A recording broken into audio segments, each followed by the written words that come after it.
Hi hello అండి, welcome back to my channel. నాటుకోడి chicken curry. నాటుకోడి చికెన్ కర్రీ అనేది కొంతమంది వండుతారు, కానీ అది అంత మెత్తగా సాఫ్ట్గా ఉండదు.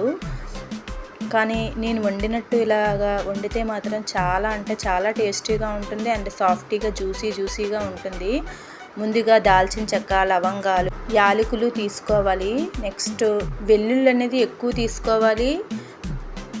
అల్లం అనేది తక్కువ క్వాంటిటీ తీసుకోవాలి, అప్పుడే టేస్టీగా ఉంటుంది. ఈ అన్నిటినీ మిక్స్ చేసి పక్కన పెట్టుకోవాలి. ఈలోపు చికెన్ అనేది, నాటుకోడి చికెన్ అనేది తీసుకొని బాగా కడుక్కోవాలి. బాగా కడుక్కొని శుభ్రం చేసి పక్కన పెట్టుకోవాలి. ఈలోపు 4 లేదా 5 ఉల్లిపాయలు చిన్న ముక్కలుగా కట్ చేసుకోవాలి. ఎండి పచ్చిమిర్చి వీటిని వేసి, సాల్ట్ కూడా వేసి బాగా వేపుకోవాలి.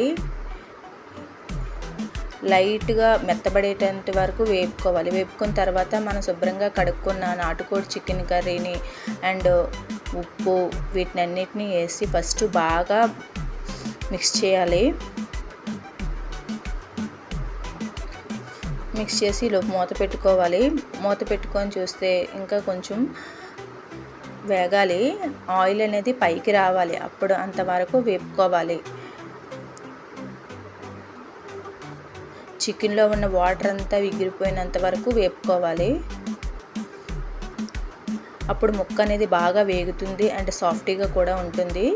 వేగిన తర్వాత నెక్స్ట్ చిన్న టమాటా ముక్కల్ని చిన్న ముక్కలు కట్ చేసుకోవాలి. 2-3 టమాటాలను అనేది పేస్ట్లు చేసుకొని బాగా వేపుకోవాలి. ఈలోపు పంప్కిన్ సీడ్స్, గసగసాలని పేస్ట్ చేసుకోవాలి.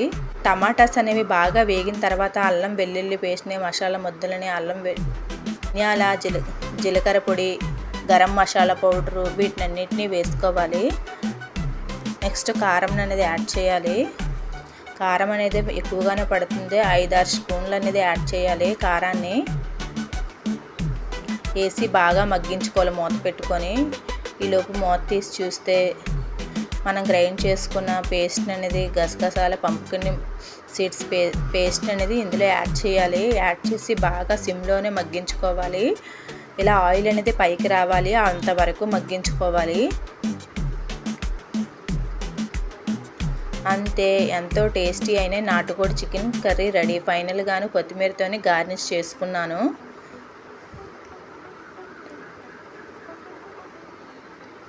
ఇలా ఒకసారి ట్రై చేసి వండితే మాత్రం కంపల్సరీగా ఎంతో సాఫ్టీగా జ్యూసీగా ఉంటుంది. Please subscribe me.